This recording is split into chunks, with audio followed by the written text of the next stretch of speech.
Welcome to listening to Paint Dry with Mike and Dan, a podcast about the art and hobby of miniature painting. I'm Mike, and today we're excited to have two special guests with us on our continued quest to become better, braver, happier painters. I'd like to introduce Jakob Villien of Pink Label Studios and Andrew Wade of A Stroke of Luck. Gentlemen, thank you so much for being on the show. Absolutely awesome. Thanks for having us. Yeah, thank you. I know the big thing we want to get to is definitely talking about both of you just came back from the Monte San Savino show. But before we get into that, let's give a little bit of kind of your background in the hobby for our listeners. So, Jakob, will you start for us? Sure. So I joined via Warhammer, like so many of us did. It seems like in our hobby, you either come from like the Warhammer community or building other stuff for armies and stuff. So I painted a lot of Space Marines back in the day when I was a teenager, and also did some competition, and I also did some commissions for local gaming stores back when I was a teenager. And then I was on pause for many years, and when we moved to a community housing, I guess it's called, a couple of the guys were playing Warhammer, and I went straight into the Warhammer store and bought some Dark Elders and started painting, and I just got fired up with painting again. And then I was just around that Warhammer 40,000 for a while and really enjoyed the painting aspect and did not understand anything about the rules of 40K. Tried a couple of games that didn't work. So, and then we've gradually found out that there was a huge community that had taken the hobby in all sorts of directions back in maybe, 14, 15, and then started doing a couple of courses, and one thing led to another, and here I am. That's awesome. Yeah, I understand that whole gaming thing for sure. Yeah, that's the nature of our podcast. Dan is the gamer, I'm the painter, and so we get two different perspectives. So when people start spouting off rules, I'm like, yeah, I got nothing. Yeah, for sure. Exactly. Hey, Andrew, how about you? Yeah, I mean, it's a very similar story, fortunately or unfortunately, I don't know. But I was actually digging around the memory banks trying to think about this question, and I realized that I had a godparent who got me into military modeling when I was like 4 or 5. And I can remember, it's a very early memory. I can remember that my dad would help me build these really finicky tanks. And I can remember taking the tank underneath my bed and clipping a piece off the sprue and gluing it myself. And I was so proud of myself back then. But other than that, teenage years, Warhammer, then life happens. And then a similar story. I had a friend, a colleague actually at university, who asked, "Okay, I found these Warhammers in my basement. Anyone want to play?" I was like, "Oh yeah, I remember that." And then it sort of took off from there. I don't know if you know much about Tomb Kings in the end times, but there was this. They destroyed the old Warhammer game and replaced it with AOS. I had bought a bunch of Tomb Kings at that stage, and then it was no longer usable. But the advantage of that was they become very profitable immediately afterwards because they stopped producing them. And there was a lot of people that wanted them. So I sold all those Tomb Kings and then funded my hobby for the next 3 years. Nice. Yeah, I remember that. I saw your Tomb Kings online actually before we knew each other. Yeah. So after that, I started doing courses like Jakob, and that's actually where Jakob and I met. We met in April 2017, that fateful basement weekend where we it was a David Soper course, if I remember correctly, and we were learning a lot about composition, but also this glazing, and that was tough for us, I remember. But that's when Jakob introduced me to Chromonaut, actually, which is our local club, which he was talking about earlier, and then we've more or less intermingled since then. Yeah, it was at Rogue Trader, and Chromonaut was sort of a jump from that. It was like a gaming club that also had a bit of painting, and Tua Co. He started the Chromonaut from that. It's totally focused on creative. In the beginning, it was supposed to be more than just like figure painting, but and it is, but it's mostly figure painting now.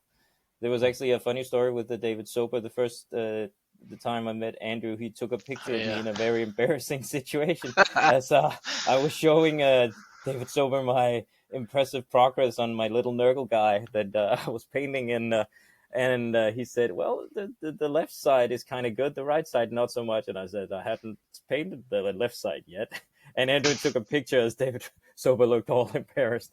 So that was the first time I met Andrew. I remember that vividly. The embarrassment. Oh. I totally get it. Now, the first question I have for you is, I'm really surprised that David Sober used a Nurgle miniature to paint for a class. That's shocking, right? You know, but before we get a little more into Chromonaut, talk to me. What David Soper is has been a guest on the show. Love that dude. Such a mellow individual. What was it like taking a class from him? I mean, I can't imagine myself. So, I mean, David's style is, he did a brilliant job as a teacher. He's just absolutely a stand-up guy. I'm a very big fan of his work. He's actually, I mean, we'll talk about art in miniature in a while, and he's sort of like, I don't know, a Stratovarius violin builder of the miniature world. He's so particular in his style, and literally it's just jaw-dropping to see his stuff in real life, because they're so good.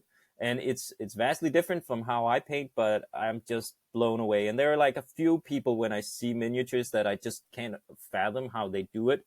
David Sober is one of those. So he's a very good teacher, and he brought us through.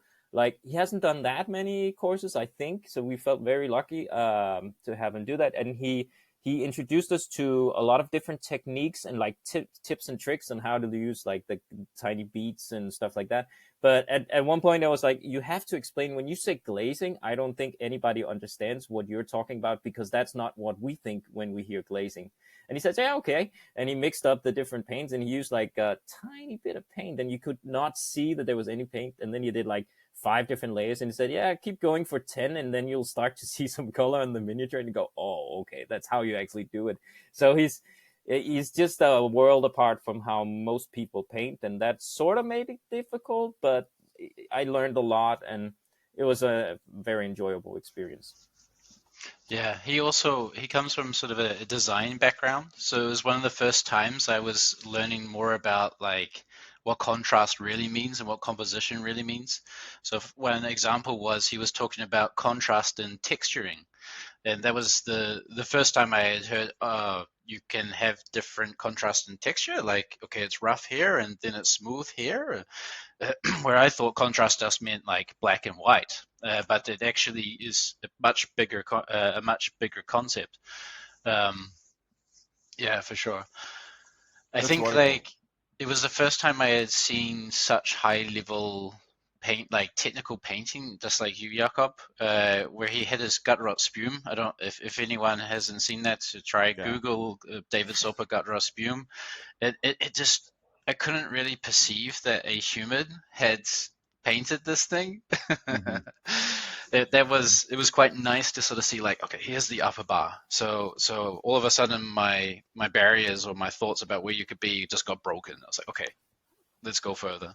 Yeah. Brilliant. Yeah, I had the exact same experience. And fun fact was, actually, that was the weekend where it broke in customs. Well, the airport custom dudes just shook his box, and he fixed it naturally, and it looked as good as new. But that was quite horrifying to see a masterpiece like that broken in custom. So wow, it didn't affect his mood. It was a good weekend either way, but that was crazy. Yeah, that's awesome. You know, there's so many different amazing artists out there, and I'm always curious, because a lot of them, they all have very different teaching styles. You know, you have the Banshee fire hose method, where you just grab the ends of the table and hold on and pray that you can get it. Then you have the very methodical Roman class, where it's like it's got a way of doing it and a process, and it all makes sense. So it's interesting to hear different styles of teachers. Now, talk to me more about Chromonaut, the Danish painting community. That really kind of struck a huge interest in me, because I wish we had. You know, I'm lucky, actually. Like Eric Swinson only lives a couple hours from me. Will Hahn only lives a couple hours from me, and so that, in that sense, I'm kind of lucky. But it's not often. I don't get to see them that often. But in the Danish community, it's a much smaller area to diverse than like, even say Virginia.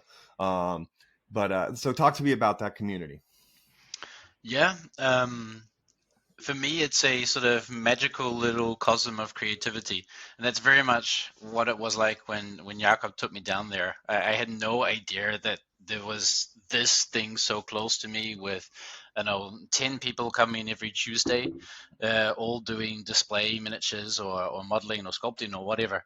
And as some of the people that have been participating in the like Golden Demons, Monte Sansevino, SMC, Duke of Bavaria, all of the shows that we know from at least Europe, they've all been participating in them for years. So it's like a treasure trove of awesomeness. Right.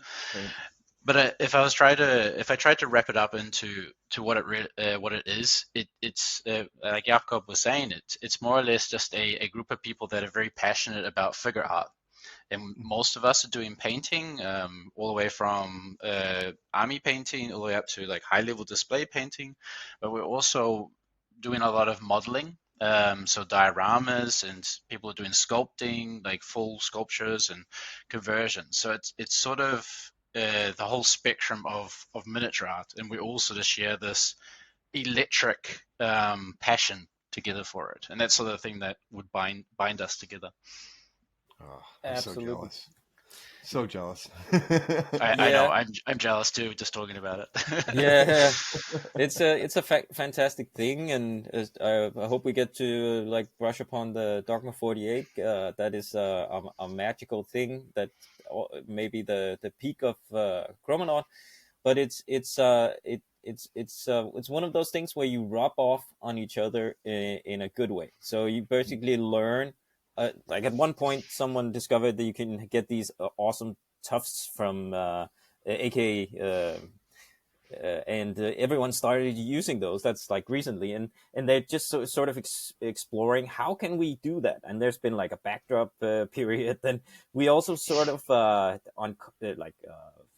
directly, consciously and unconsciously learning from each other, and just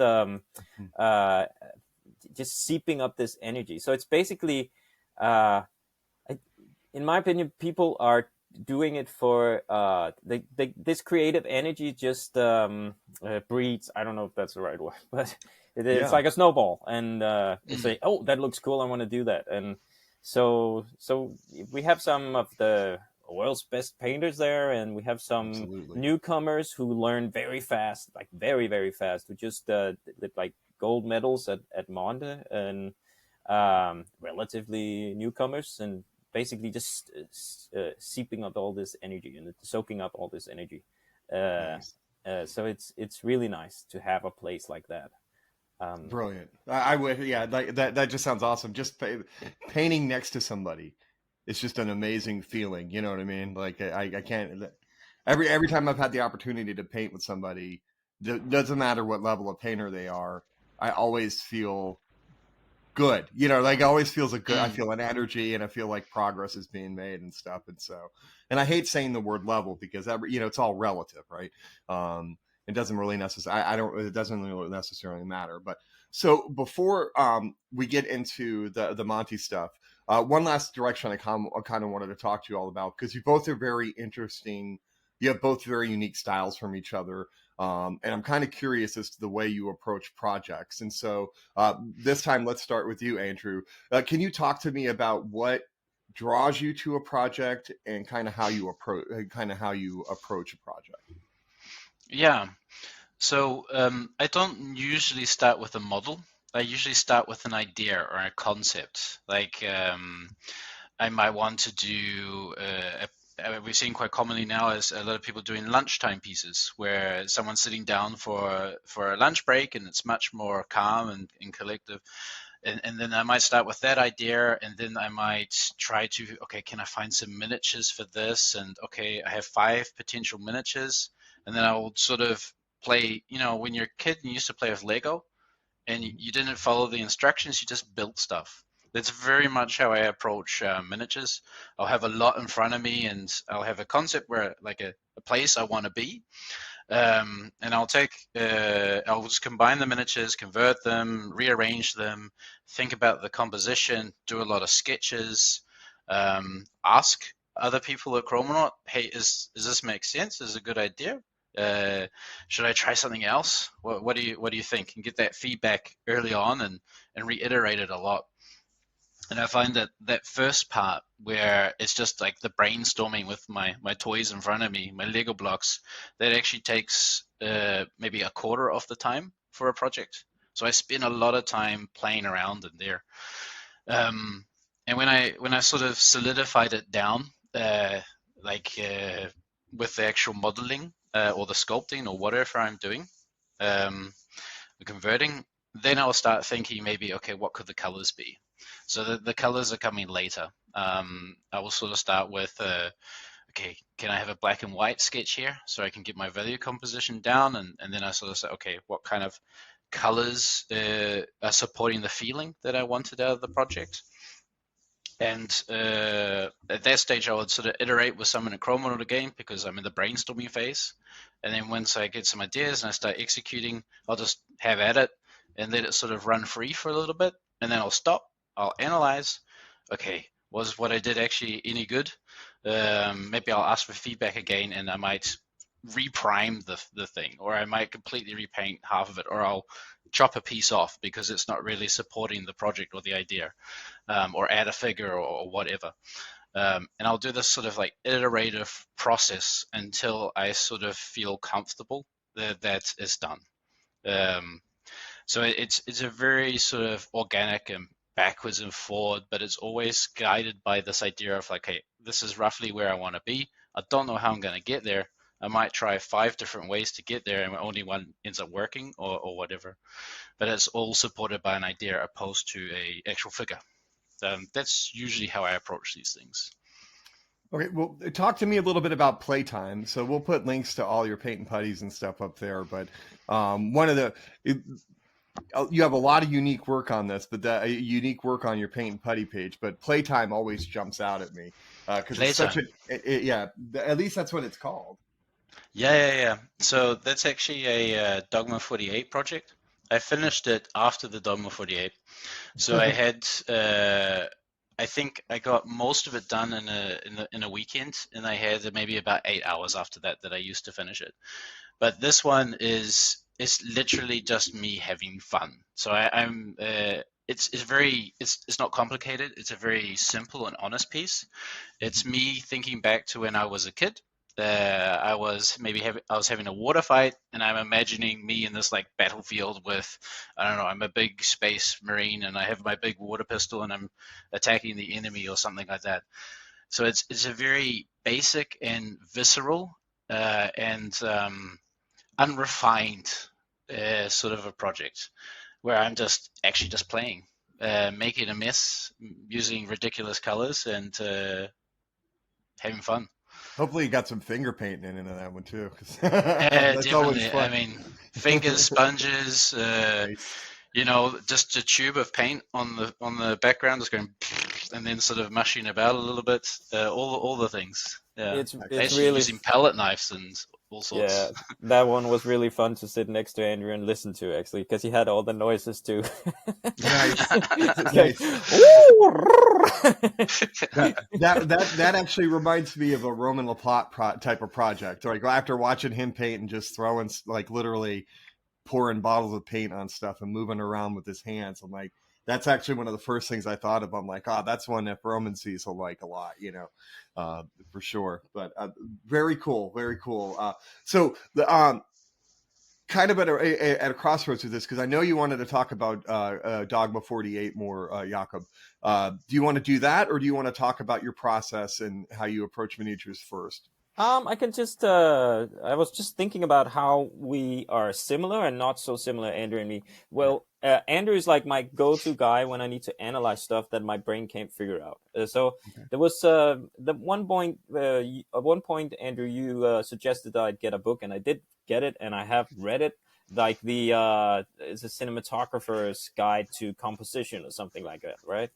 And you said this is fantastic, and I just felt like it was homework because like my mind doesn't work like that. So at one point I get to this where I don't know what is going wrong, but I can see that something not working, and I ask Andrew, and he stands there for like a few minutes, and then go, oh, so what is happening is this line and here, and this is not working, and maybe if you try, and he does all this brilliant stuff that just makes me go, oh, I need that and that and that, and it becomes so much better. But my brain can't really figure it out. I'm a very sort of instinctive, not very analytical, so that is different in how I approach stuff. My inspiration, well, I should say that it has changed within the last 3 years, and before that was a completely different. It would be, I have this model and I want to paint it, and I've sort of felt like I was learning still. I mean, I'm learning, obviously we're all learning, but at one point I felt like I was just starting to fly on my own, if that makes sense, and not care so much about,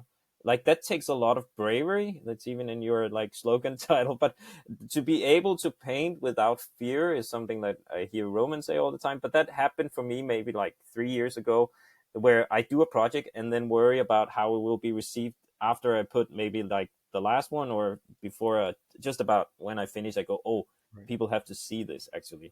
So so it's sort of like I get inspiration from maybe like a song, or I see a picture on Instagram, some artwork. I follow a lot of different artists on Instagram, and or just something online, or a lot of songs actually. I get an idea of something, that an emotion, and it might start with a miniature, or I might have the visual, like what can I do with this miniature.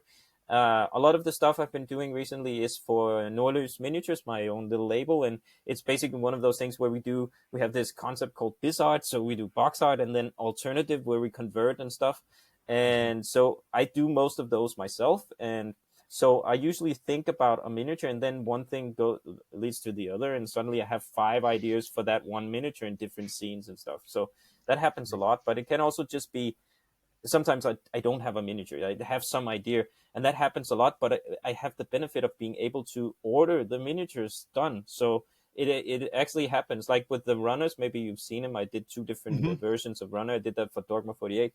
And that actually started with, there was one of the very first ideas. I put them online with with a dancer, a diver, a runner, and like stuff like that, and say, why don't people make miniatures like that? And I remember Andrew saying, well, you can always just get them commissioned. And I figure, like, if you get them commissioned, you might as well release them, and that's sort of why Nordlys exists. But with the runners, I asked the sculptor Stepan Nikolaev to make a marathon runner, and he said, no, I don't want to do that. That doesn't have my interest. And I said, okay, how about we do like the original African endurance persistence running sort of hunt, and he said, yes, we'll do that. And I convinced him to make one of the miniatures without holding anything in his hand, so I could convert it to the original idea I had. So,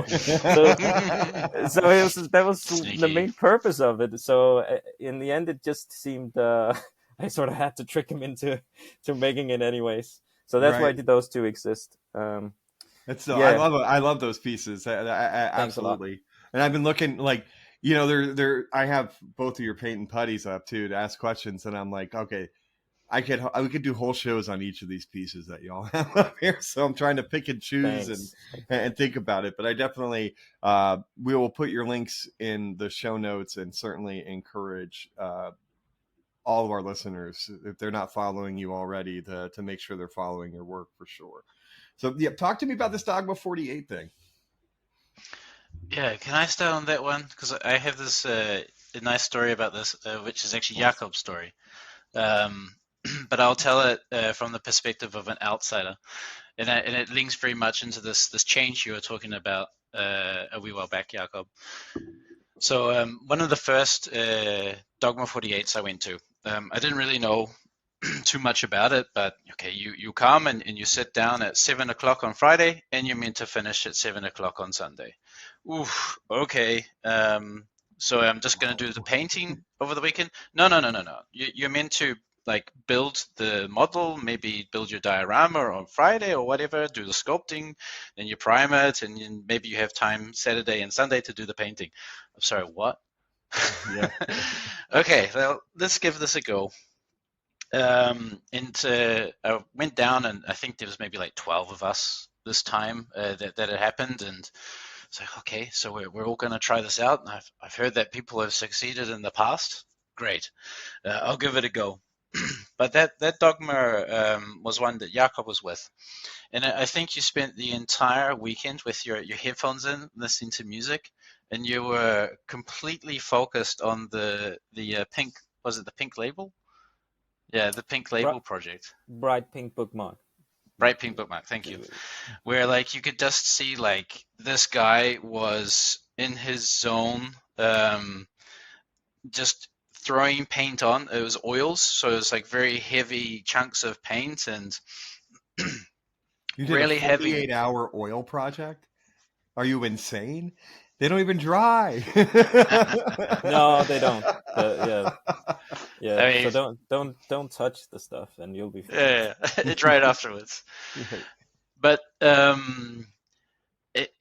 at that stage, you were sort of like, if I remember correctly, you were sort of like searching for a feeling, or you had this problem that you're processing. And you could just see this guy fully focused, devoted to this project over the entire weekend, not really caring about what the outcome was. It was just all the energy was pouring into this project in a very like not brutal, but like intense way in a very short amount of time. So all the energy was being captured by this project. And you came out with one of my his favorite projects that he's ever done, which I actually have in my shelf up there. And it was just sort of like beautiful to watch this blossom over the weekend. And I think like it hit you pretty hard at the end of it, where you sort of allowed yourself to feel reality again, and come out of that zone that you put yourself in. But that is what Dogma 48 can bring. It can bring this really high intensive action-packed, or however you want to put it, project that's coming out of it. But it's also bringing other things, because remember I said there's a bunch of other people there, right?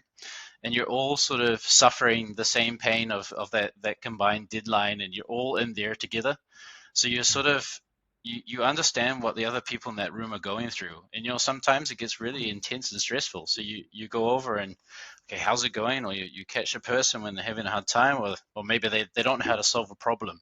So you come over and brainstorm with a little bit and help them find a solution through this problem, rather than them giving up.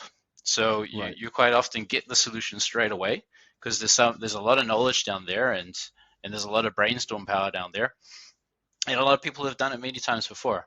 So you can sort of rely on what's happening. You can rely on your team to keep you going.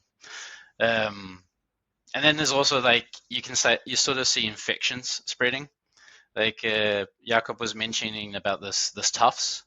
I think like at 1 year it was like a jungle bases, where like one person started a jungle base, and then there was this box of tufts and grass and all sorts of bits and pieces on the table, and then other people started making jungle bases, and it's sort of like just spread like an infection across the rooms, where you're all just sharing the same gear, you're sharing the same paints, you're sharing the same modeling equipment, or maybe even you're giving your figures and all that kind of stuff, a lot of collective things. So you get this sort of emergent phenomenon.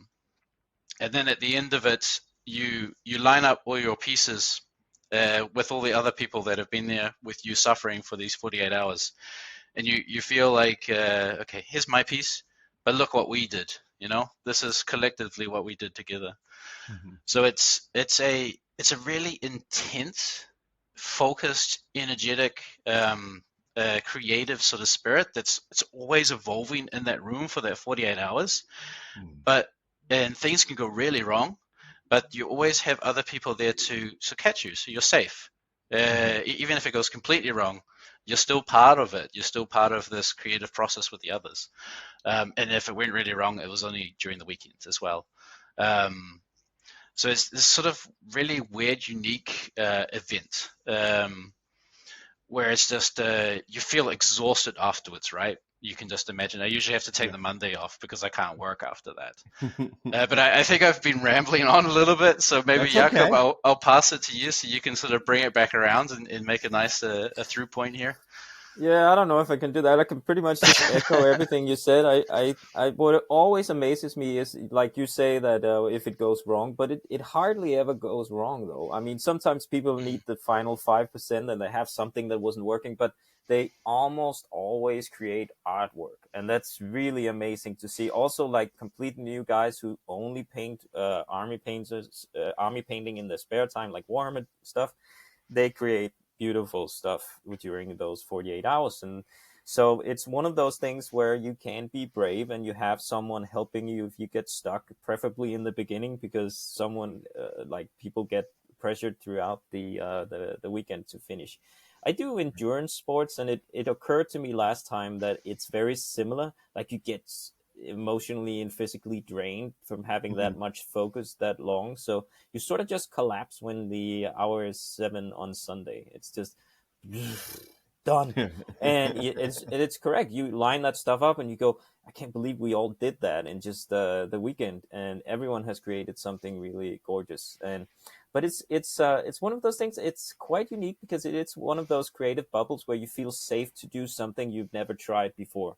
And people basically, they sort of have to balance not being too ambitious so they can finish, but also not being safe. So if you be safe, then it won't work. So you basically have to sort of not push yourself, but get out of your comfort zone in some way for it to be effective. And also, it's just one of those things where you start with a shot of Dino's grappa that we got from Monte, and there are certain music that you put on at certain points, and Don't it tell is them secrets. absolutely beautiful. So I absolutely love it. It's fantastic. It's one of those things that there are not that many spots. So, and because there are not that many spots, and the demand is really high, then we also always have to be really focused for when it becomes available. So there's like like a text messaging chain that goes, oh, it's online, you have to get it.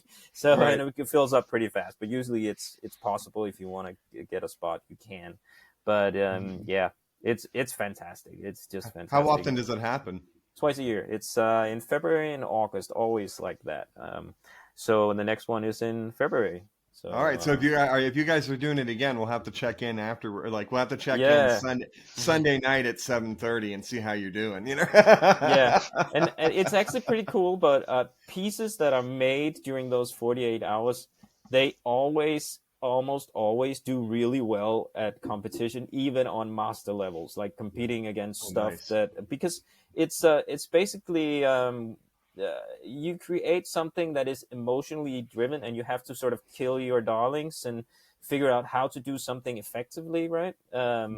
If you have only 48 hours available to you, you cannot like obsess over how to do NMM on an axe or something. You have to make it work in a shorter amount of time, and that drives you to think about the story and the emotion and the overall impact, and that creates something that's much more effective, because keeping focus throughout a project that you span out over maybe 3 months is really hard. Yes. So doing it over 48 hours is something I think people react really heavily to. So it's amazing to see someone doing that for 48 hours and like really deserving a gold medal at Monte Masterclass. That's like, I still can't believe that happens, but that happens a lot. You kind of, I mean, I think it's important to think about timescales here, because as you say, if you take 3 months to do a project that's about some really passionate situation where, I don't know, someone's yelling, throwing a throwing axe or whatever at the enemy or something like that. That is a really like passionate and involved scene. Like guy, like maybe there's fire and everything, and he's got blood in his eyes and all that kind of stuff. But then you take 3 months to sort of gently make that happen. It's not mirroring the emotion or the effect that you're trying to achieve, which is like, I'm yelling in your face right now, you have half a second to live kind of a thing, you know? Right. So capturing it on that much smaller scale and you capture the energy and the way that you're thinking actually.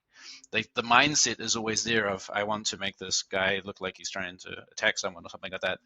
It's much easier to capture that than if you try to do it over like 3 months, right? Because if I guarantee you, maybe you have this amazing idea at the first hour, but I bet you can't actually put your mindset in exactly the same way as you were in the first hour at the end of those 3 months, unless you have like some maybe a song could trigger you or something like that to put you back in the mindset, but it's very unlikely.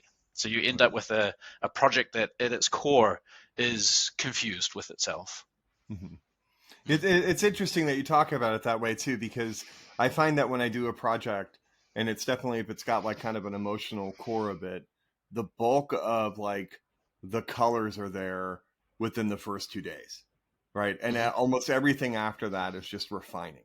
You know, like even if it's 30 more hours of work on it, it's all just refining. But the basic idea is already sketched out and everything. And I feel like that's sometimes why I lose momentum and stuff, because I've already poured the emotion in. Now I'm doing the detail shit, and it just gets, you know, it's where you kind of can get bogged down on that stuff. So that makes a lot of sense why the shot. Now, does anybody sleep at all during the 48 hours, or are you up? Yeah, that's super important. Yeah. I think the first one I got like 5 hours sleep in both nights, and it trashed me. So I realized, okay, prioritize 8 hours sleep each night, and you'll be way more effective and way more efficient. Right. 20 hours of good painting is better than 70 hours of bad painting. I mean, Exactly, it's just not, you know, there's no ifs, ands, or buts about it. That's pretty awesome. I love this stuff, hearing about all these communities. It's something like Saturday is probably like from 10 o'clock until 3 in the morning. It could be something like that. And then Sunday you arrive at 11-ish, something like that. So it's quite a lot of painting. You do a long stretch of painting. But yeah. That's pretty cool. Yeah, like I said, kids are starting to come home. All right, so now that I'm starting to get noises in the background, I'm going to do something to let you guys talk for completely. Let's get your impressions of this year of Monty, and I also want to hit on Jakob. You had mentioned something about the American style of painting, etc. Sure. That I wanted to get into more about more with you. So I'm just going to throw the prompt out there, and you go. Okay. So we can talk about Monte. Monte is absolutely fantastic. I cannot recommend it enough. This year we had the pleasure of receiving a lot of people from the US who had never seen it before. And it was really interesting to see Monte through their eyes, sort of to feel their passion and excitement. Because you sort of go, yeah, this is awesome. Because this is my third time there, but you can basically just see, this is amazing. You're in this medieval city. It's like a castle, and it's fantastic. And you have beers in this place, and there's all this great art and all these great artists collected in one place. And so, and tiny that's little how place. Yeah, it's tiny, and it's one of those things that probably should move to a bigger place because it's too tiny, really. But that gives to the energy of it. It's you can go in for half an hour and look at miniatures, and then you need to go out to breathe because it's so small and there are so many people. But that's part of the enjoyment, really. Monte is fantastic. It's such high level. It's every time we talk about going to Monte, it's we look forward to this weekend of, well, it's many things, but it's basically looking at the fantastic miniatures. But what's unique about it is that it's such a silly, fun, cozy experience where you meet the world's best painters, and they're your best friends during that weekend. There are hugs and there are drinks and chats and throughout, and it's fantastic. Like this year, I got to meet a lot of people that I had never actually seen in real life. Like my friend Kyle from Canada, Kyle Maitland, and that was just fantastic. I've been talking to him for, I don't know, 4 years or something, I don't know.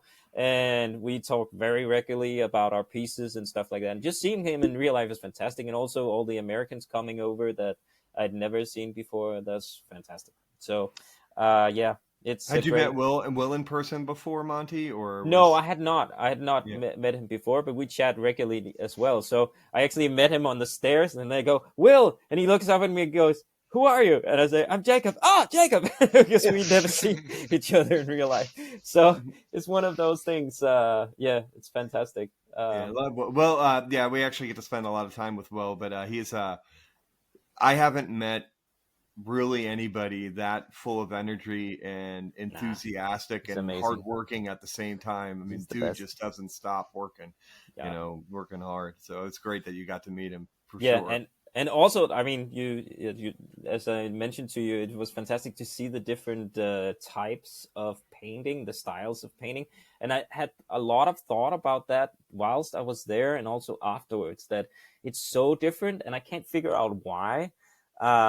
Like the Americans models, I had not seen that much of in real life, and it's just so bright and it's so saturated and so brilliantly done as well. Like Eric's is just mind blowing, and it's just fantastic to see. And I had to ask Eric, for example, like, do you use other colors than me? Because I don't understand how can you get it to that result. And you basically, because you're surrounded by, like I said, with the Chromonaut, we rub off on each other in a good way. Uh, but there's also a certain style, like from different nationalities that are very, like, I can probably tell you when I see a new piece, if I don't know the painter, if it's from like Spain, Italy, uh, Eastern Europe, Russia, or Scandinavia, or something like that. I could probably, I'm not sure, but it's like the types of colors, the warmth in the skin and stuff like that. It's just different from and like the Russian, the tiny patterns that probably originates from like doing uh like painting on ceramics and stuff. I don't know. They're like different traditions that are embedded in us than we put into our miniatures, but also just the different. That is my theory, anyways. The different lights that we see in the And colors culture. chosen. Yeah, and so it's basically being in that one place where you see chunks of people's work, and then could see how different it is. It's just a cultural clash in a really beautiful way. Hmm. Yeah, Eric is just like on a rocket ship right now. I don't yeah, that yeah, every time I see a yeah, piece of his, it's like 20 times better than the last one, and you're like, how the fuck was that possible? yeah. Right? How did it go? You know what I mean? Like what the leaps and jumps and Yeah, Yeah, it's fantastic to watch.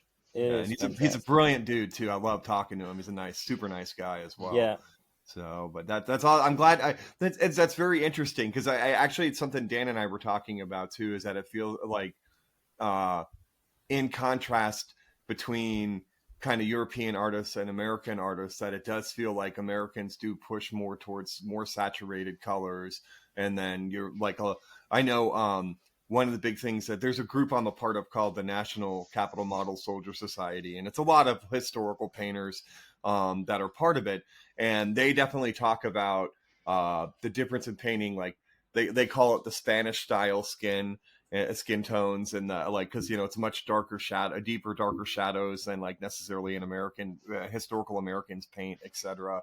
And so it's interesting to see how it kind of flows across different uh maybe we don't do it purposely, but we kind of do it by default, like influence each other's styles of painting in our geographic location. It's kind of interesting. Well, how was Monty for you, Andrew? Uh, Monty is something I've done since I was born, as far as I'm concerned. Uh, I think actually my first time in Monty was 2017, and I was more or less forced to go to Monty. One of our local guys, Tua Kai, is a legendary painter for I don't know 30 something years now. He's been around a long time. He knows a lot, and he knows a lot of people. But he was very, very pressing that I should go. And my opinion was, why the heck would I go to a competition? That sounds like the dumbest thing ever. because I'm doing this for myself. I'm having fun. Why do I want to tell someone why do I want someone to tell me that my fun is bad? You know, like, go away. But he kept saying, "Oh, Andrew, it's like this little town in the middle of nowhere." Okay, why do I want to go to a town in the middle of nowhere? It has really great food. Okay, great food, and it's just like the whole town is descended and taken over by people that actually think the same way and like doing exactly the same stuff as you, and they all want to talk. Okay, now I'm kind of like understanding a little bit. And yeah, there's also a competition, but mostly it's just so you can show each other the stuff that you've done over the past year. So you show each other stuff, so you can sort of like, I don't know, get inspiration and share ideas and maybe inspire some other people. Okay, this is sounding good. And that's it. That's exactly what Monty is for me, and it was the same this year. It was actually beautiful that when we arrived, we fly to Rome, and we take a 2-hour car ride up, and then we go up this mountain up to Monty. We park the car, got our suitcases. We walk to this little square where everything happens. There's a little cafe, tiny little cafe. It's on a corner. I sat down, immediately started talking to someone I saw 3 years ago. You know, it was fine. Got my coffee, and away we were. It was like being at home. It was like being with family. So I mean, I'm super biased, so you're only ever going to get that opinion from me. Yeah, there's great miniatures there. You typically see the best miniatures from the year usually. Yeah, and it's just really inspiring. A very like electric kind of environment where everybody is ready to talk or wanting to talk. And it's also a little bit weird because our hobby is very introspective. We spend a lot of time by ourselves doing this thing. Yes. And most of us are introverts because it's a hobby that sort of matches that to some extent. And then all of a sudden we're like super social for 4 days in a weekend. Right. Where we're talking, it's quite a strange environment to be in. Right. It Okay, I brings it think out I of just you. rambled again. No, it's okay. That's exactly what it Yeah. is, though. It when you get together with a group of like-minded people that have the same focus, passion, I think it makes everybody comfortable. And so the reasons why somebody's an introvert are kind of thrown out the door when they're basically with a couple hundred people that are just like that have the same, passion as them. So it makes a lot of sense to me. I mean, when they said COVID lockdown, I was like, hell yeah. I can sit in my basement and nobody's going to bother me. I don't have to go and see anybody. That's wonderful, but like when I go to ReaperCon and stuff, I'm not, I'm a very different person. I'm like out there. I'm like, oh, I want to meet everybody and see everybody, cause it's like that one's a little bit different than the gaming conventions is because, like if you were to go to the Nova Open, they kind of have a tiny painting area. And I know Adepticon has a place where people paint under Fort Wapple, but it's still kind of small. But when you go to ReaperCon, you walk into this ballroom that's got 50 tables with 10 people at every table, and they're all painting. That sounds fantastic. There's like 500 people painting in a room, and then you can walk over and there's an artist alley. You can go talk to the instructors because they give them a place to sit and everything. And so, which is really weird being on that. Yeah. That is something we don't have here in Europe. Not mass painting like that. So that sounds pretty awesome. I'd like to try that. Yeah, ReaperCon as well. I learned. I went 2 years ago, and I'd been going. Like I started back in the hobby, and I did it in high school, and then I came back to it a bazillion years later when my son found my box of Space Marines in the basement. I started. 2017 is when I got back in the hobby, and I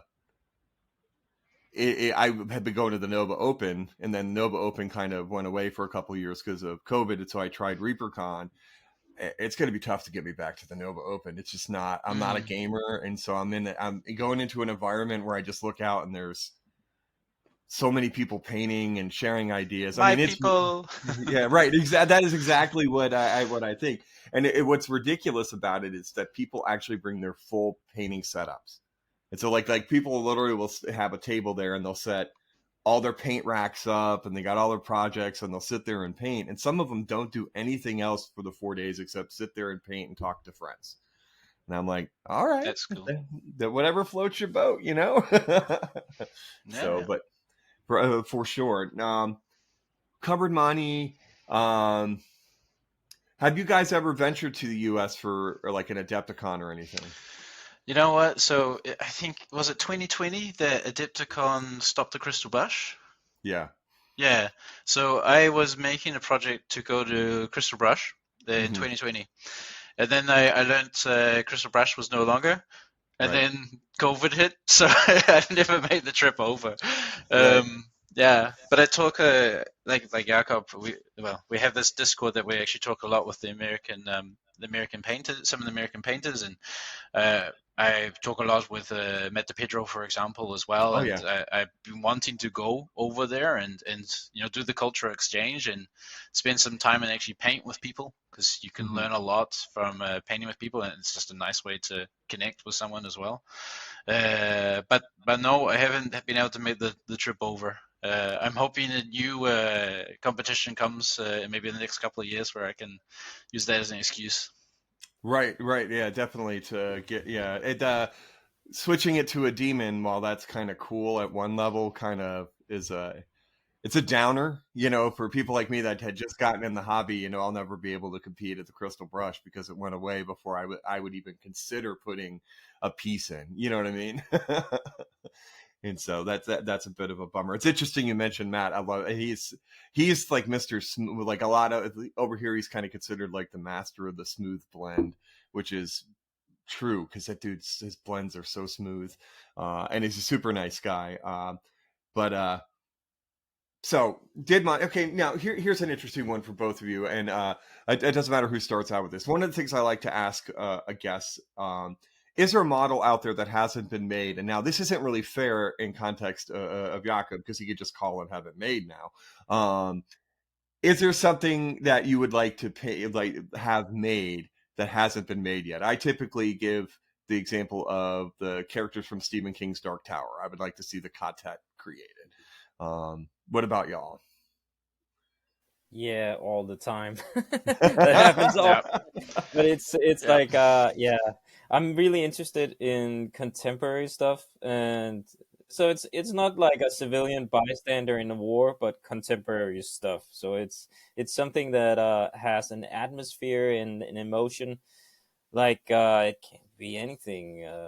The other day we talked about doing my friend Kyle and me about doing like someone taking a selfie, and you could place that in different stuff, and that doesn't exist, but that could be awesome. So Oh, that would be an uh awesome painting contest to have a miniature like yeah, that, have yeah, people buy it, and then yeah, okay, do the selfie. Like, where are they right, taking a selfie? yeah, Yeah, yeah. that's very cool. And yeah, so that might sound weird and out of context, but I thought of a while about doing a miniature of someone who is obviously making love, no genitals or anything like that, but that could be really interesting to display love like that. And Mhm. that doesn't exist either. That I couldn't find a sculptor who was willing to do that. Anyone listening, call me up. Yeah. That's still a very good idea. But Yeah. yeah, Have you can be tried an done. American sculptor? I mean, we have no limits over here, right? Maybe. So yeah, that happens all the time. That I have some idea and I have a really hard time communicating it. So I collect images of I would love something like this really cool guy sitting in an armchair that doesn't exist, and people look at it and go, okay, well, we can do that, but can I first do a Chinese man playing a flute? And they go, yeah, sure, but can we get to the other stuff afterwards? So Mm. it's just really hard to communicate exactly what I'm looking for. And it could also be miniatures that you can place in anything, like the tiny miniature Marie Lefleur from Roman Le Oh Pen. yeah. You remember that one? Yep. That is out of print at the moment. That Mm. doesn't exist anymore, but that really sucks because that was a brilliant miniature. I've used that twice, and I would love to have 10 more because every once in a while I get an idea. Ooh, I could have used that, and I don't have those. So his astronauts See, were cool, I but made I did that one right. I actually ordered 6 of the Marie did Lafleur. ya?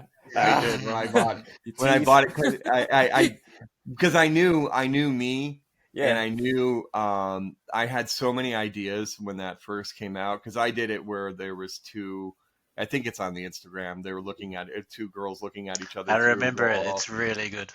Oh, I like thank that you. one a lot. Yeah, And for sure. it's called The Thing She Sees. And I kept breaking the ankles, like Yeah. getting it off of the little thing. I kept breaking her at the ankles. And so I'm like, thank God I bought 6 of these, So I have like a bunch of them I still have 4 of them that are broken at the ankles that I could play with later.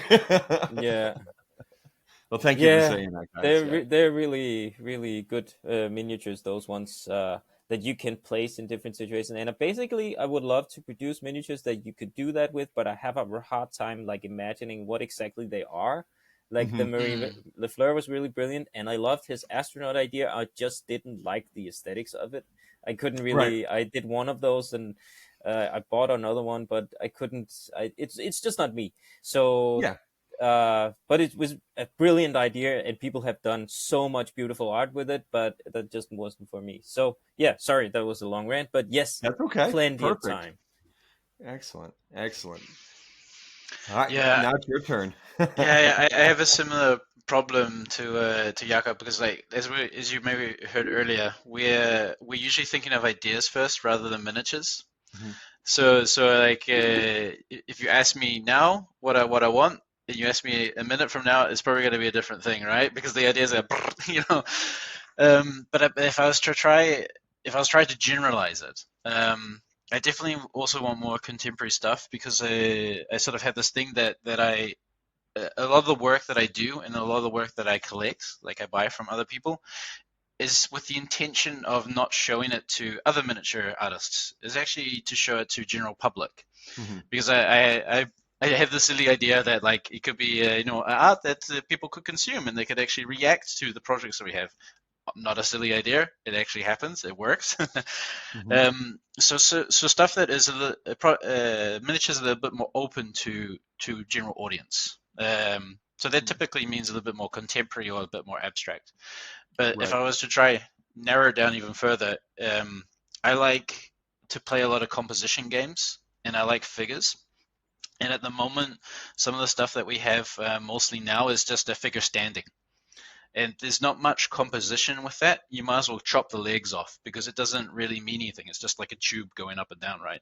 So if you have more figures that are like sitting or leaning over a table or crawling or, I don't know, like stretching in an unusual way, or like twisting their torso to like look behind them, or something like this. Stuff with a little bit more than just a person or a concept artist standing still.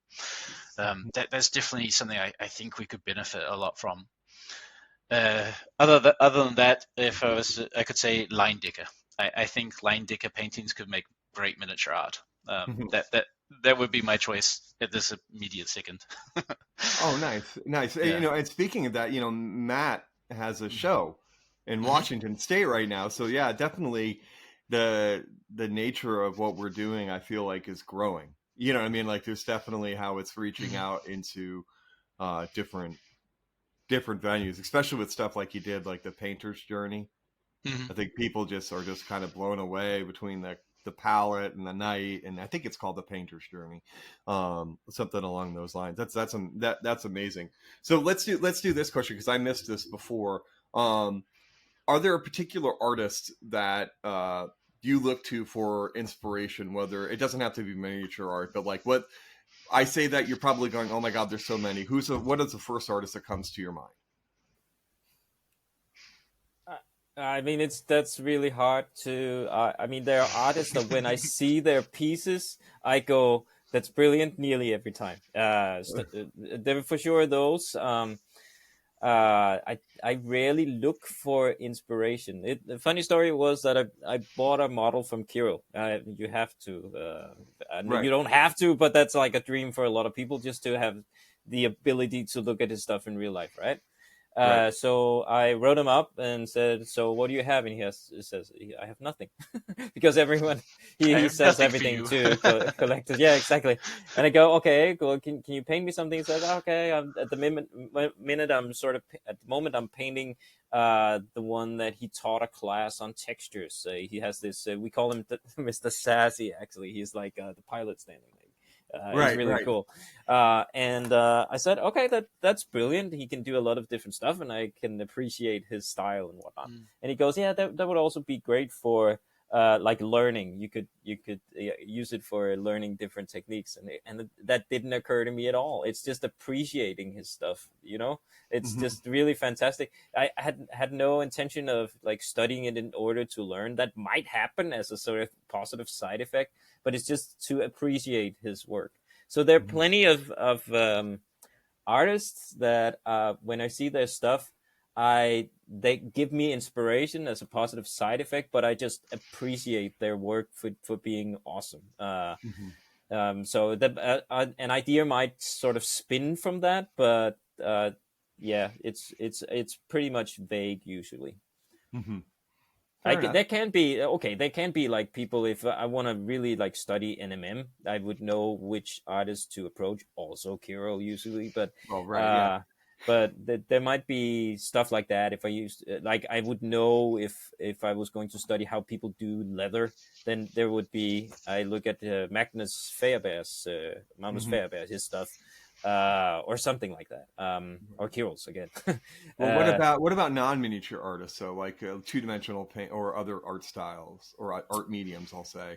Yeah, but that's also random as well. It's also Random. like I see on Instagram, there are many people I follow, and then they do recommendation on other stuff. And there might be something like the other day I saw uh, a photographer who took photos in different lighting situations. I thought, oh, that'd be awesome. And then there was one where they had like paint running down a face, and I thought, I would love to do that, and immediately thought of the Woe miniature from Nguyen Park. Yeah, I can link to it, but it's a beautiful, really, really sad. It's basically a sad woman. It's actually done on a photography from a Ukrainian refugee from 2015 in the Donbass region. That's Oh horrible at wow. the moment, but that's where it originated from.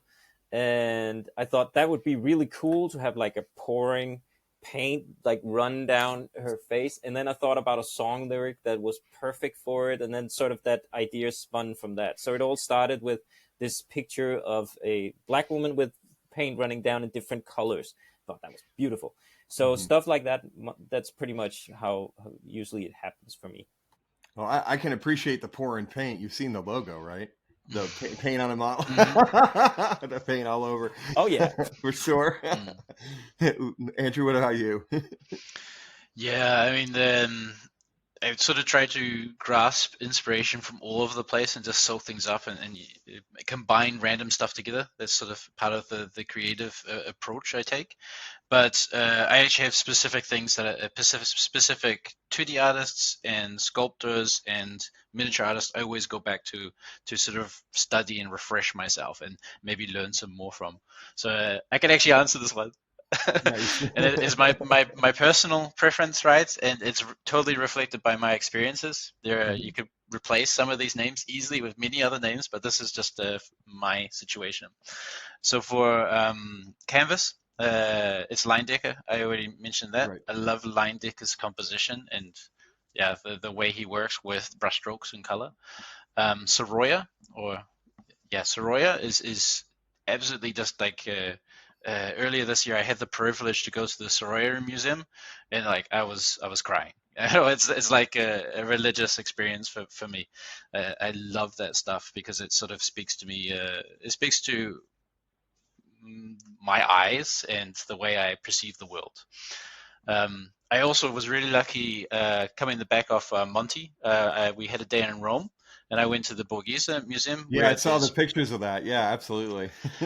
there are the Bernini sculptures are there, and they are just incredible to see in real life. And you sort of I mean, I feel a little bit bad that you have these other sculptures around them because you have the Bernini, which is like beautiful composition, works in all angles. There's always something interesting to see.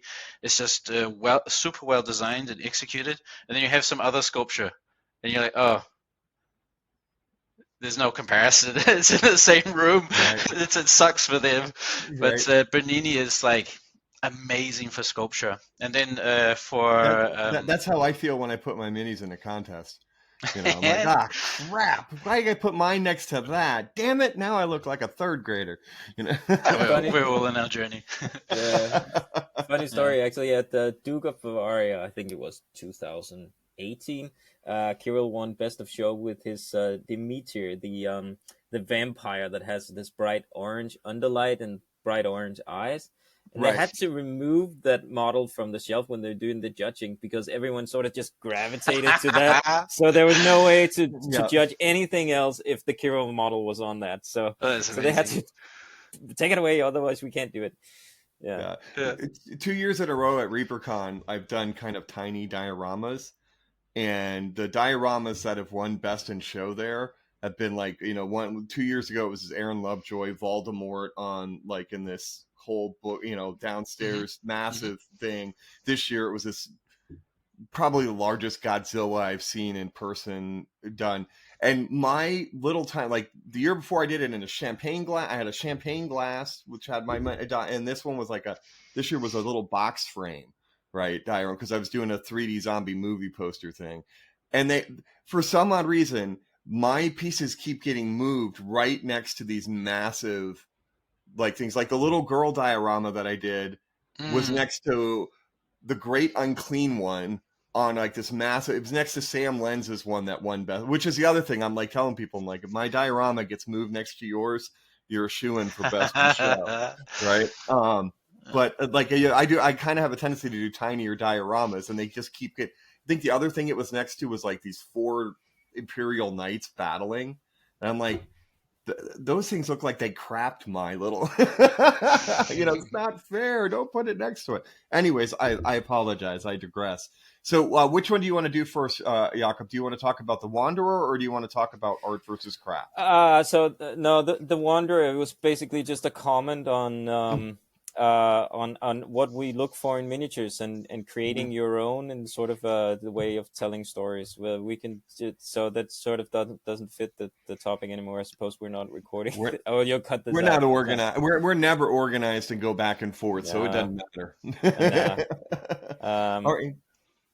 So certainly, let's talk about the craft versus art and miniatures versus the craft. Yeah, so with what's basically, there's a lot of stuff happening in the miniature world at the moment, and there are some people pushing towards more artsy stuff, and it's really, really good. There's and some are at Chromanaut, and it's fantastic to see the sort of the bravery to go in other directions, but I also find it a bit curious that sometimes you hear this, that the miniature world is not art, it's craft, and I feel that's such a strange discussion, and to state it like that. And I wonder why there's a sort of a hesitancy to bridge into calling it art, because I totally get that some of the stuff is just craft stuff. If you take Kirill's stuff, much of the stuff is crafty, but I don't want to write it off as that, because it's really hard to say, unless you're doing a model where you say, I only want to learn to do freehand on this model, or something like that, then what you're doing is art. It's such a strange thing. And I have an example of it. He did this, one of my favorite models of all times is the Sir Nicholas the Unclear.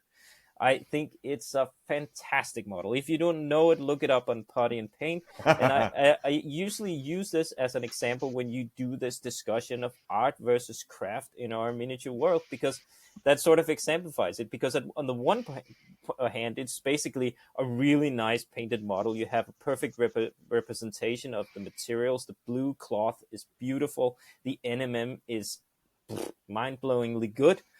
But it also has another layer that if you look for it, or if you're open to it being art, then it has a lot to offer. It's basically, it has a shield that should have sort of given it, but if not in the title, then the shield has a dude with giant balls, and that's sort of odd. And then it has a scratch down. Yeah, and then it has a scratch down his face, and even the model itself has the scratch. And there are all these tiny hints that the painter has a lot to say with this model. And that is really interesting because to me, the whole point of the model is basically to say that you're not paying attention, Right. that I'm doing something, and you are not understanding what I'm trying to portray. That's sort of my interpretation of it. And that sort of makes it ironic if you look at Kirill's stuff and say what he's doing is craft, not art, because that's the whole point of the model, really. So to me, anyways, it's just I remember Benji did a comment on one of Andrew's pieces. Andrew is a brilliant artist. Sorry you're here. I have to say it out loud. You are. You do amazing art. And Benji was right when he said this is art. But what he said was finally art. And I remember in the comment that I was like, okay, it's beautiful art, but lots of people do art in miniatures. It's present everywhere. If people do a perfect portrayal of an emotion, even in a fantasy setting, that's art. And to me, anyways. So it's basically when you do something that is emotion, storytelling, and something that is not with the purpose of learning or with the purpose of getting likes on Instagram ish. And you do something that has something to say, basically. And that's a lot. Right. That's most, if you basically dive into paying attention and putting in the effort, really. Right. I have a lukewarm sort of perspective on this, because like sometimes it's just a matter of who is observing the model, who is the viewer of the model, because it's so often you can just walk past models and disregard them as okay, that's just someone has done some models, that's very nice. But at different times you're actually ready to sit down with one of these models and actually look at it, and then you start perceiving it as art. So the same person can go from this is just a painted model on a table to, wow, what's going on here? Oh, there's something else going on here. I'm getting, my neurons are exploding or whatever. And it can actually be that the person who's producing the model might say it's art. Someone receives it as not being art, but it could also be that they're saying, no, this model is all about craft. But then there's a viewer that sees it as art. So like it's like one of the most extremely subjective topics. It's point in time. It's the point in time dependent. It's how it's displayed dependent. It is person dependent. Yep. I don't know. It's very hard to sort of bother defining it for me. I'm very okay with people saying it's craft, and I also sometimes see I see stuff as craft as well. I also see a lot of my own work as craft, but I'm not really interested in saying like, hey, this is art. You have to perceive this as art. What I might say is, hey, if you looked at it this way, then maybe you might like learn something or feel some sort of nostalgia back to when you were a kid, some memories getting sparked, or maybe it makes you think about a concept in a different way. And then if it's up to the person to take that step and start looking at it that way. It's their choice. This is how I see it in my mind. So I'm very fine just putting it out there, displaying it in a way I think is art, and then letting people perceive it and making the choice for themselves. Sure, I want to say you're right. That might have been a bit like insisting on it, but it's just like I feel that it should rightfully be more than we're just painting like A to B miniatures and following guides and stuff. So there's a lot going on, and I sort of just feel like giving credit to all the brilliant painters who put their heart into painting miniatures. And here, I just want to throw this out there and let me see what you guys think about it. I think I debated with my wife for a long time about this because she had never seen the hobby or only knew it from a little bit of a gaming perspective because she's has 4 older brothers. And so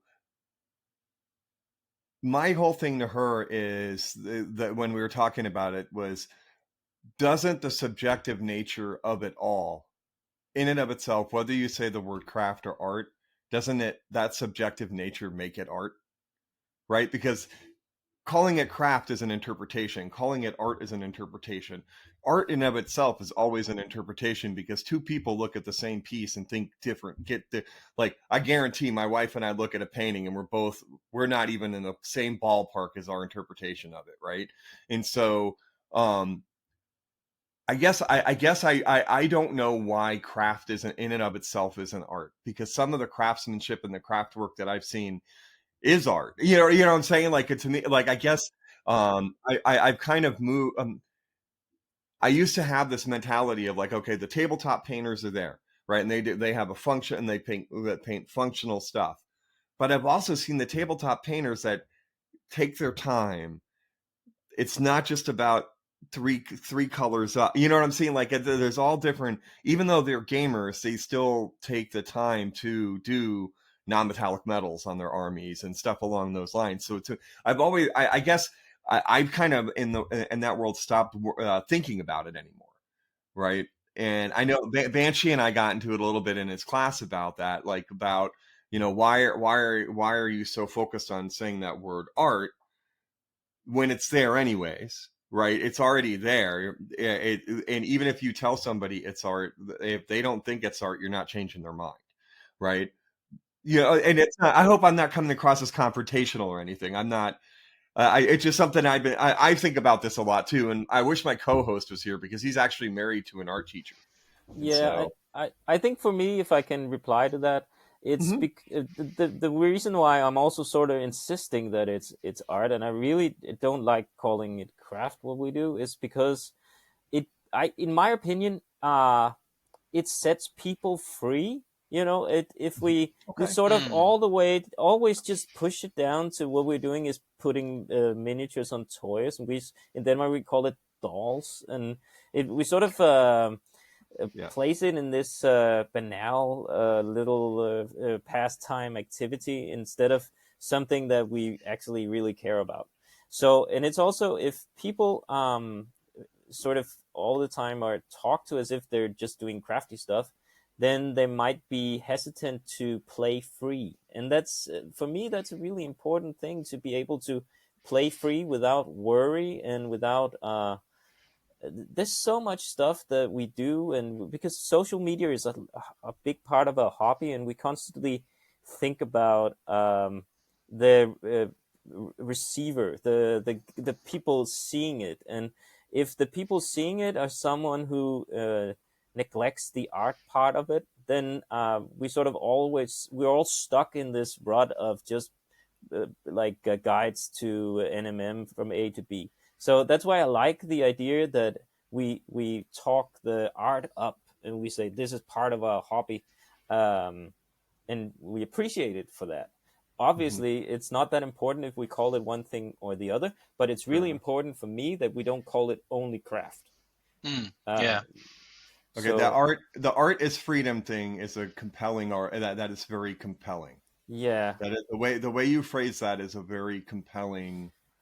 Yeah. I'm gonna have to think about that, because now you also just wrote my little "Better, Braver, Happier" thing at the end. So thank you. Yeah.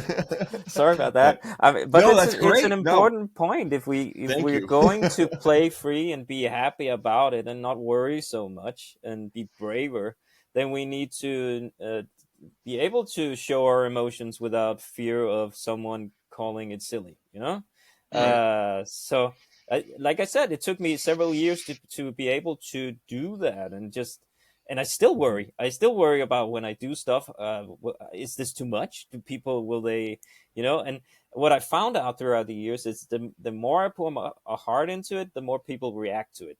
It's like, I remember reading a guide on giving massages at one point. It's basically, sorry about this analogy, I really am, but it's if you, I'm sorry, we'll finish this sentence. But if you're giving a massage, then if you're conscious about what you think the other person will want, then it's not going to work. You basically have to sort of explore the body and find out, oh, this feels nice on both parts, and interact, And so if you're painting miniatures and you're constantly conscious about what? Sorry, that was a shitty analogy. But No, it's all right. you're conscious about It's a great analogy. It's very, very clear and direct what you're It talking is. about. yeah, It's a very yeah. intimate It could have been topic. something else, but But if you're constantly worried about how it will be received in the art world, and you have a lot of people insisting that we're painting toys, then you can't play free. That's just not possible. So, and it requires a shitload of bravery to be able to play free, and it really, really does. And yeah, that was my I point. can remember a while back, Jakob, when you kind of came to the realization that you didn't need to show people your projects. Yeah, I could see it, like you had this like sparkle in your eye. It was like a weight was off your Yeah, shoulders, and you're like, all yeah, right, like I don't have to show people projects, and then yeah. like And it's I my remember, choice. I remember that point actually, because straight after I saw this joke I was like on a joke Facebook thing, and it said like someone had run a marathon and didn't post it on Facebook, and I thought that was so funny because it's basically if you tell someone paint this miniature, but you cannot show it to anyone, people go what? What? Because we paint for competitions, we paint for showing it on Putty and Paint or Instagram or Facebook, and that's basically it. Always has an end receiver, some sort of purpose. So, like I remember Tua told me about some wood artist who did like hundreds of beautiful wooden carvings of figures in his garden, and when he died, people discovered them. I'm pretty sure that this story is not relevant because of his art, but because he didn't show it to anyone. So, so that's the interesting part of it. Like, because the next notion would be, why would you do it if you don't show it to anyone? So, perhaps the greatest exercise you could possibly do is find some sort of voice that you want to portray, but the exercise is whatever you do, you destroy it. You don't show it to anyone. You put it in a bottom shelf, because that would sort of test what is it you're trying to do. Why are you in this hobby? Sometimes you see people who post online and saying, I'm in this rut, I can't find my painting motivation. Maybe you just don't want to paint at the moment, and maybe Right. it's because you're thinking too much about how the receiving is and what the level is and stuff like that. If you're stuck in painting, don't. I mean, if it's a drive that you have that you want to do, it's not. I'm not saying that competitions have no merit, and it doesn't. I mean, I like to put stuff on Putty and Paint, and I like to interact. But at some, like, people sometimes tell me that it's great that you sort of try to push boundaries and stuff.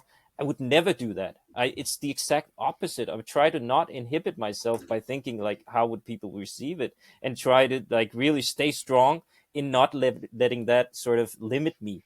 So to create something that is sort of displaying my inner self, that is what takes bravery, and to be able to do that. So I'm just clapping, Jakob. That's beautiful. That's thank you. that is a fantastic story right there. It is Well done. absolutely.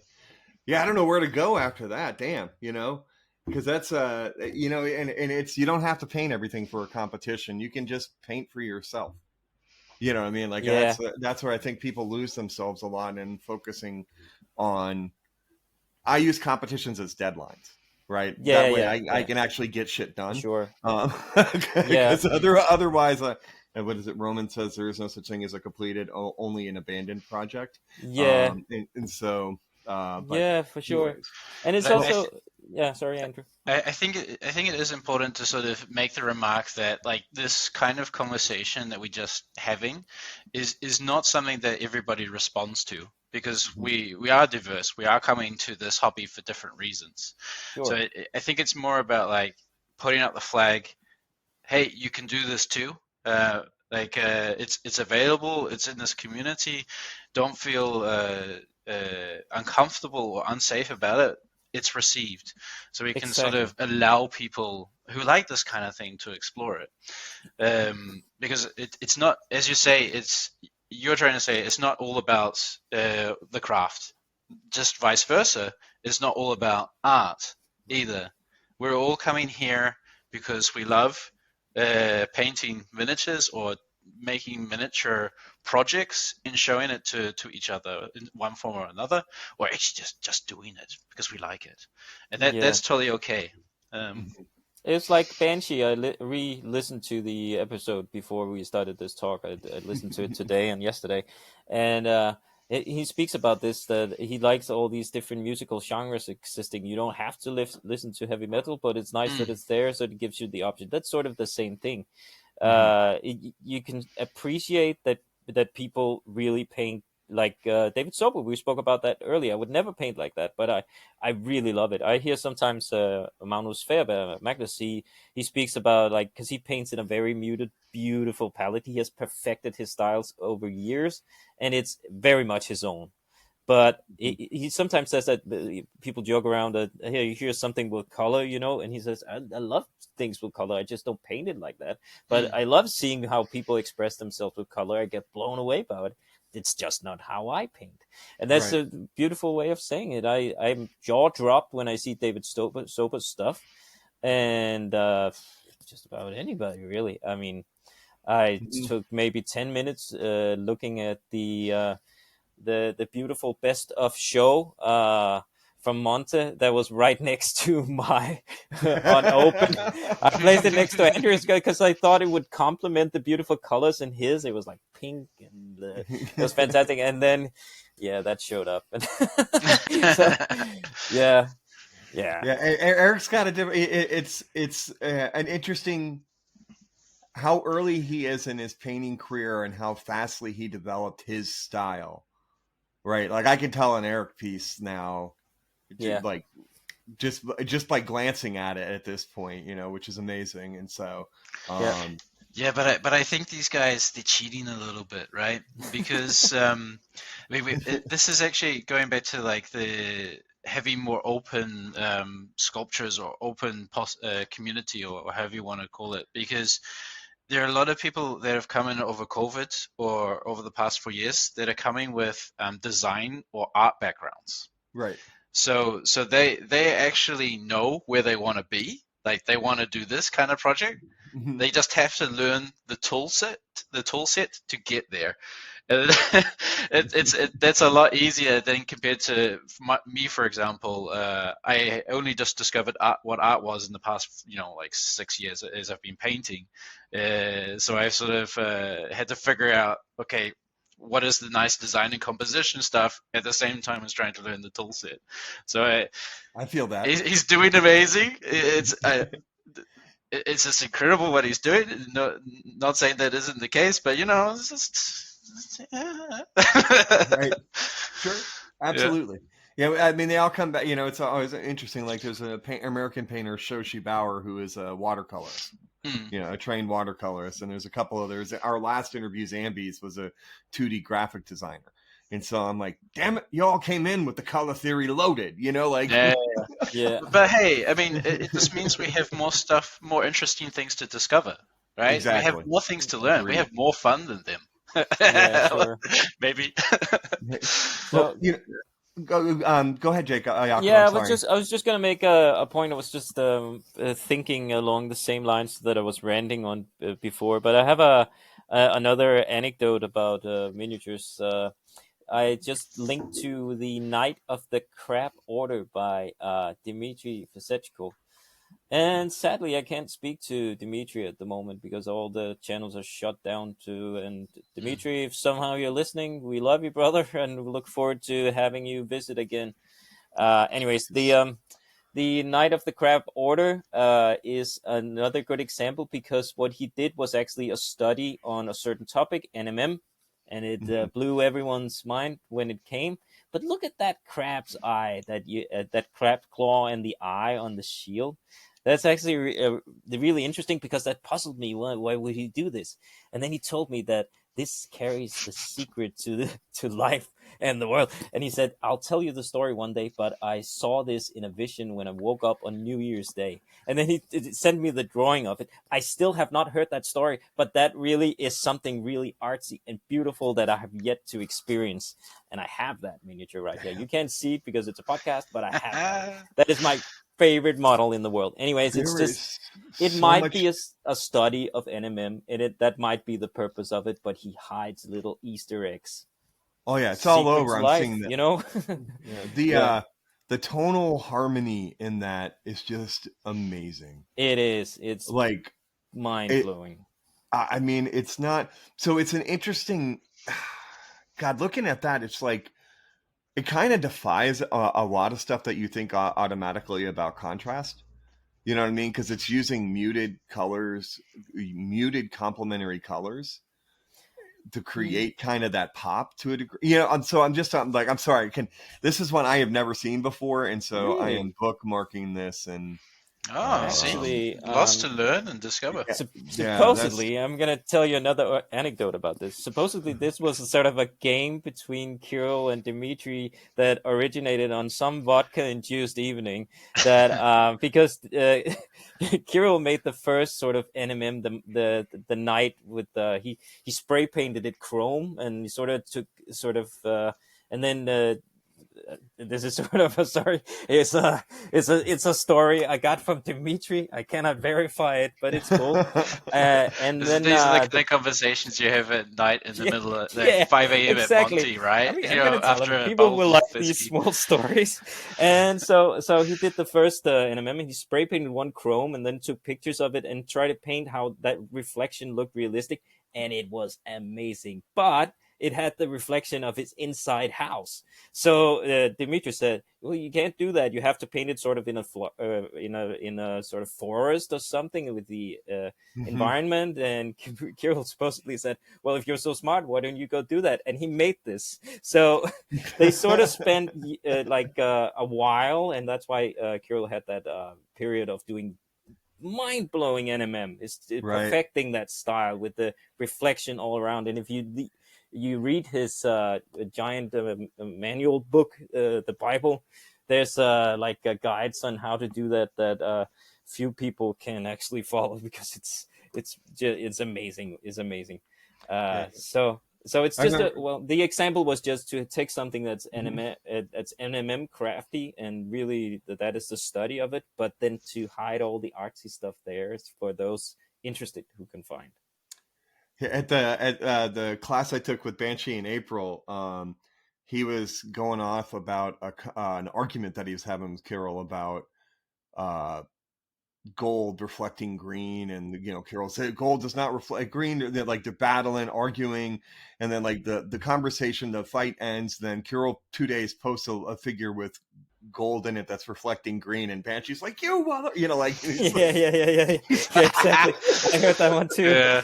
Yeah. But it's a like, good point. His point with it, though, and that's a really good point, was that since you might not consciously know the rule, but your brain does. So if you do something that defies reality, that means that your brain does not read it as the material anymore. So you have right, to learn the rules in order to break them. And people exactly. spend too little time trying to learn the rules. So that was sort of his point, I think. Yep. Um, Absolutely. And it reminds me, there's a Stephen King book called On Writing, which is his process of like about, how he writes. And that's like one of the number one things he says, is that in order to break the rules of grammar, you have to know the rules of grammar.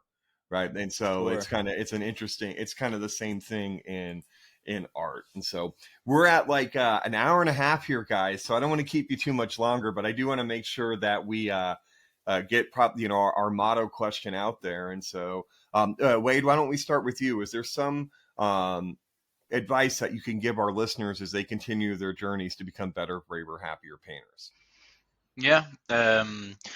This sort of advice doesn't really fit everyone, but it definitely works for me, and I know it works for some of us out there. So if you're out there, try to allow yourself to be comfortable in the unknown, right?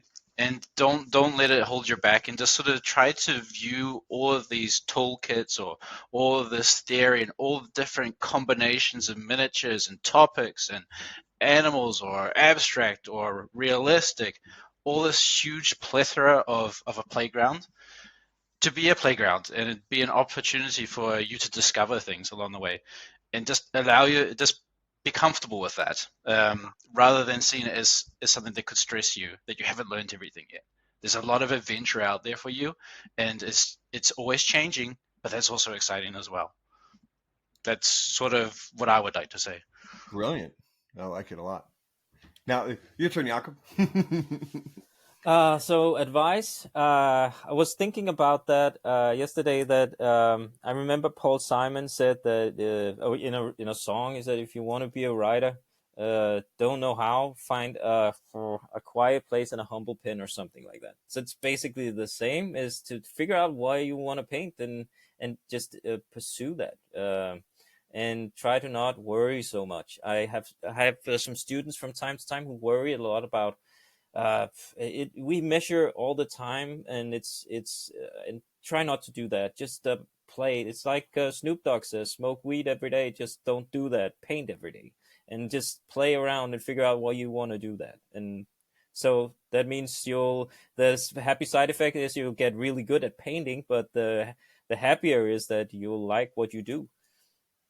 Or you get really high, right? Yeah, yeah. No, paint. Don't smoke weed. Paint. Yeah, don't drink paint thinner. Right. Yeah. But yeah, here I'm in Virginia, so it's legal here, so or decriminalized. Right. So it's okay to say it. If you're in Virginia, anywhere here, that's legal. Otherwise, don't. For sure. So why don't we do this to make sure that our listeners know where to find you? So Jakob, why don't we start with you this time? Can you tell us where to find you on social media? Yes. I'm not all that much on social media. I'm called Pink Label Studio. And I'm on Facebook and on Instagram, but not a lot on Instagram. I use Instagram mostly to follow other people. But Putty and Paint is the best place for seeing all of my stuff. Perfect. Andrew? Yeah, for me, it's a stroke o luck. Either on Facebook or on Instagram, you'll find my stuff there. My Instagram one is more of a gallery. I just put up finished works, while the Facebook page is a little bit more of a random chronicle of what the heck I'm up to. So if you like more lengthier write-ups or see random photos of what a work in progress and all that kind of stuff, that's the place to go. And of course, you can also find me on Putty Paint. All right, so what's next for you guys? What you just got back from Monty? Any projects lined up, or looking forward to another convention coming around the corner? What's on your agenda?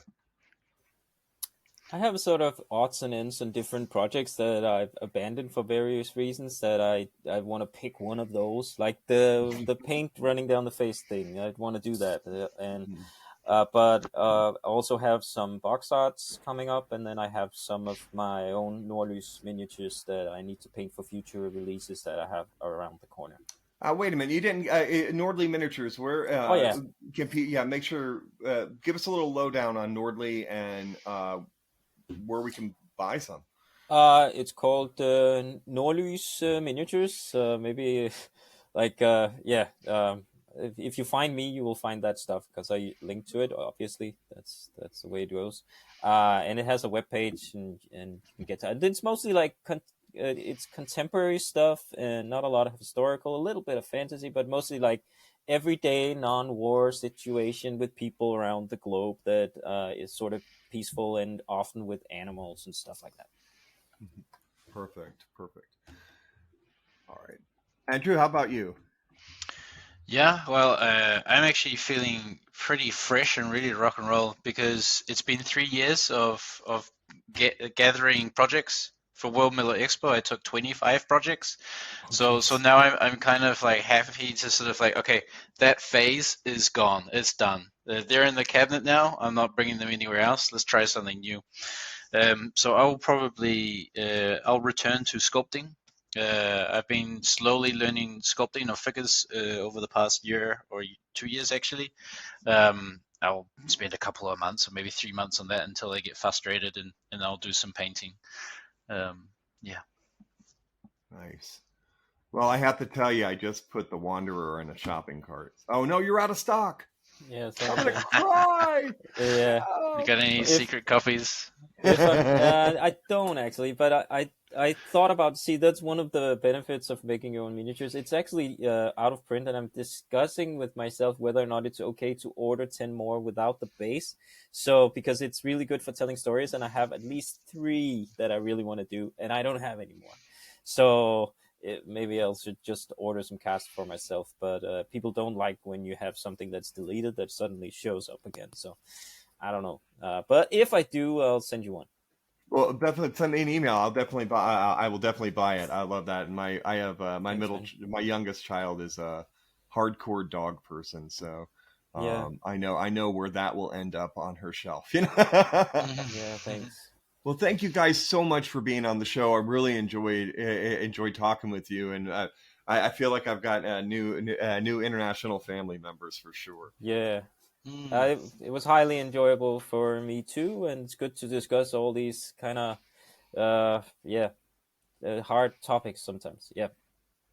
For sure. Yeah, definitely. I could go for another 5 hours. I think if you got Jakob and I on the Monty streets, yeah, it'd be a long conversation. But yeah, it was really good having this discussion with both of you. Thanks for the time.